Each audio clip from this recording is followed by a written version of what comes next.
Votre émission À Découvert vous est présentée par le pôle formation des industries technologiques Bourgogne 5889, créateur de compétences.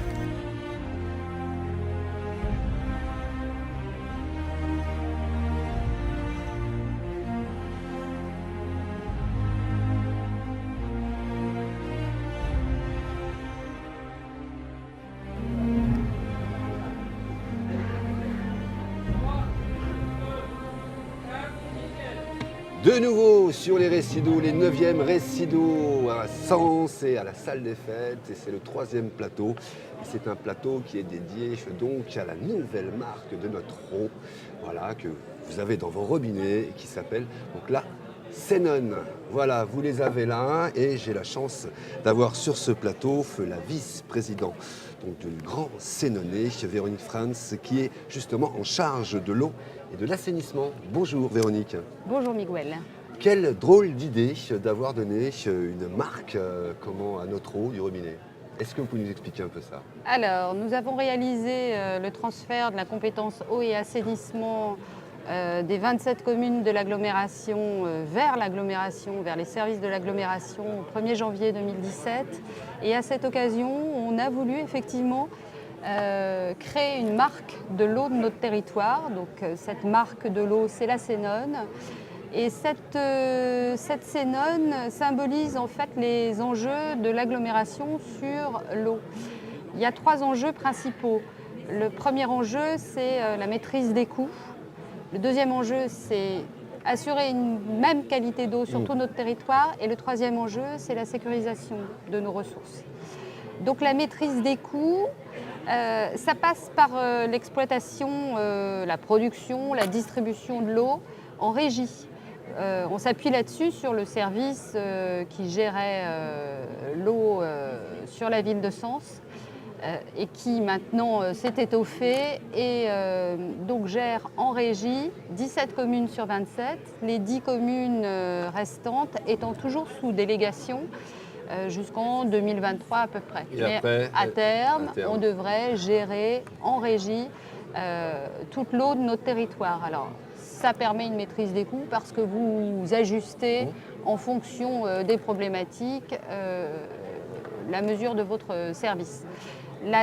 Notre deuxième enjeu, c'est la qualité d'eau. Oui, c'est ce que j'allais vous poser comme question. Voilà. Vous devez garantir évidemment le juste prix, mais aussi la qualité d'eau. Alors, en ce qui concerne le juste prix, je rajoute qu'au-delà de la régie, qui est pour nous, et qui était d'ailleurs pour l'ensemble des maires de l'agglo, un point très important. Ils avaient très peur que, transférant leurs compétences, on la délègue ensuite, on délègue cette compétence à de grands organismes et que en fait, la maîtrise de tout ça nous échappe. Ce qui n'est pas le cas.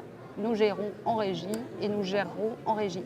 Le deuxième avantage concernant la maîtrise des coûts, c'est le fait que depuis qu'on a transféré cette compétence, il y a beaucoup de travaux qui peuvent aussi être faits en régie. Et donc c'est des économies très importantes au final, puisque lorsque c'est les services de l'agglo qui interviennent pour des travaux, c'est grosso modo 25% d'économie par rapport à des marchés auprès d'entreprises. Donc voilà, ça aussi c'est un point important.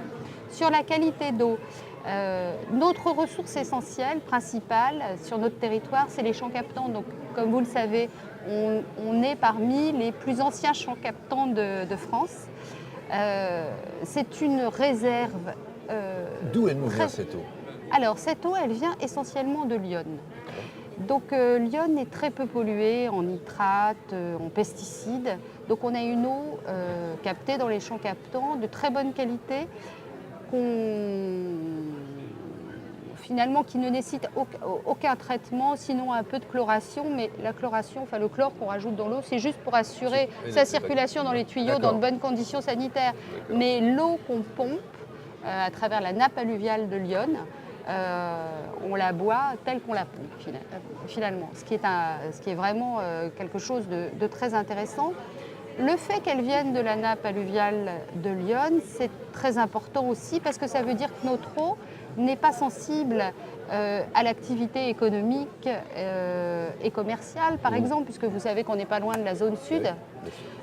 Mais le fait qu'elle soit pompée directement dans l'Yonne, ça la rend très peu sensible à cette activité économique qui se déroule finalement pas si loin. et c'était une crainte d'ailleurs de pas mal de gens Oui. à l'occasion de la création de la zone C'est sud, ça, ouais. qui est une pollution. Si ça n'est pas le cas, on a fait réaliser, grâce au soutien de l'Agence de l'eau, de l'ARS, des études très poussées là-dessus.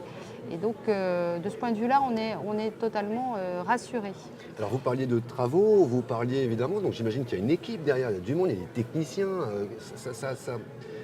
Combien de monde travaille derrière, justement, de techniciens sur le terrain qui Alors, il y travaillent pour a garantir une qualité une d'eau? trentaine de personnes qui interviennent quotidiennement pour l'eau. La qualité, donc, on parlait des champs captants qui sont notre ressource principale, mais quasiment chaque commune a son puits de captage. Et sur l'ensemble du territoire, on souhaite assurer à terme, et le plus vite possible, une qualité d'eau la meilleure possible. Mais vous imaginez bien qu'on a quand même récupéré une situation assez hétéroclite. Oui, d'accord. On est une zone agricole, donc on a forcément à certains endroits des problèmes de pollution, d'atrazine surtout. Bon, en un an, depuis janvier 2017, on a réussi à faire une expertise complète de notre territoire. On a priorisé les points de difficulté les plus importants. Et dès 2018, on va résoudre une grande partie, enfin, les principales difficultés que nous avons.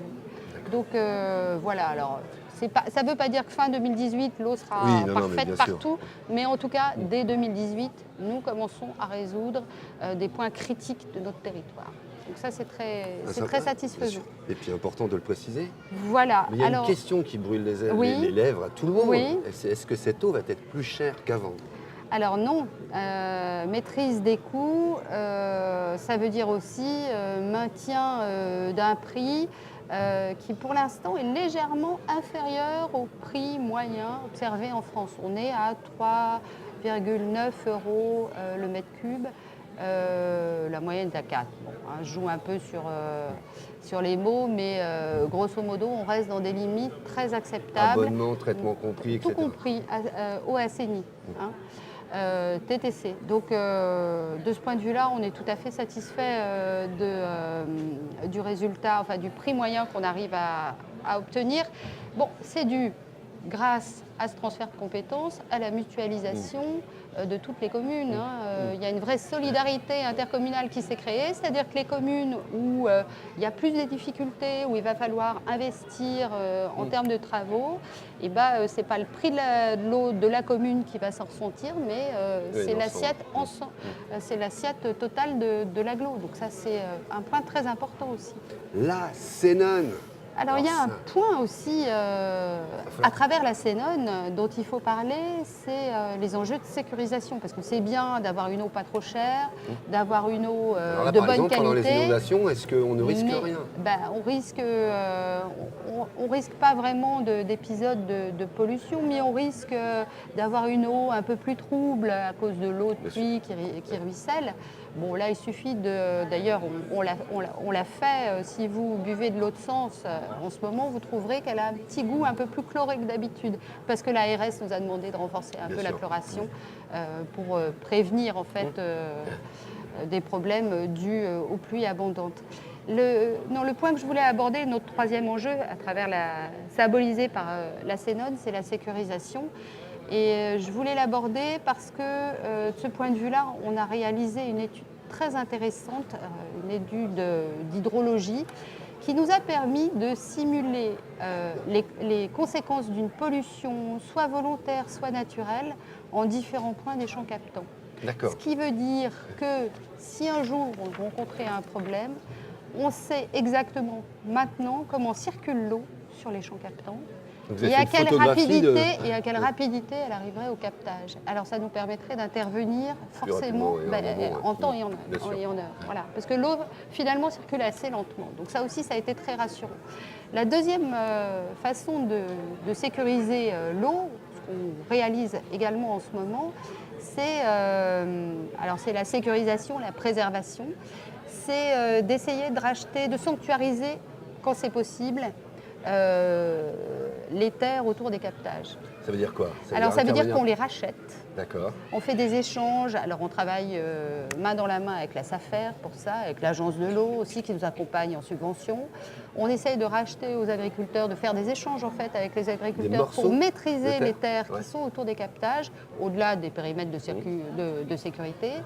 Et on consent, on essaye, et une fois qu'on maîtrise ces terres, on consent des baux environnementaux avec des agriculteurs qui feront soit du bio, soit du fourrage, enfin des cultures qui ne mettront pas en péril, en tout cas, des pesticides et compagnie. Voilà, nos captages. Alors c'est une opération qu'on est en train de réaliser à Colmiers. Vous savez qu'à Colmiers, Sens a un captage qui n'est plus utilisé depuis 2009 à cause de l'atrazine.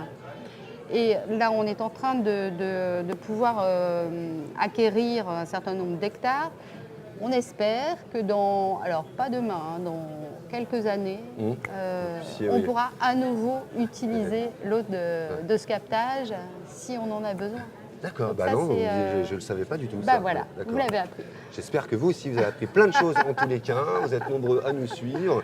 Merci en tous les cas de toutes ces précisions, Madame Frantz, voilà, qui est donc vice-présidente du Grand Sénonais en charge de l'assainissement de l'eau et de des assainissements, qui est un vaste projet et dossier, j'imagine. Vous êtes, pour finir, sur les récits d'aujourd'hui, vous avez un stand, donc ça veut dire que vos équipes communiquent, c'est ça? Mais c'est le but. C'est le but du jeu. Alors comment Je crois qu'ils sont très satisfaits d'ailleurs du nombre de visiteurs et de l'intérêt que portent les visiteurs à notre stand. Alors on distribue pour les enfants des gobelets. La Sénonne, voilà. Totalement en matériaux totalement recyclables. Des carafes aussi? Vous nous offrez celles-ci? Alors on les offre pas, mais elles sont en vente à l'Office du tourisme. D'accord, très bien. Bah oui. Non, les gobelets, ça coûte moins cher. Vous les donnez, les gobelets? Oui, on les donne. Merci beaucoup, vraiment. Merci à vous. Je vous en prie, on se retrouve dans quelques minutes. Cette fois-ci, on parlera de recyclage et de compostage, qui est un vaste sujet aussi sur l'environnement et tout ce qui va avec. Merci beaucoup, Madame la Vice-Présidente. À bientôt. À bientôt. À tout à l'heure. Votre émission À Découvert vous est présentée par le Pôle Formation des Industries Technologiques Bourgogne 5889, créateur de compétences.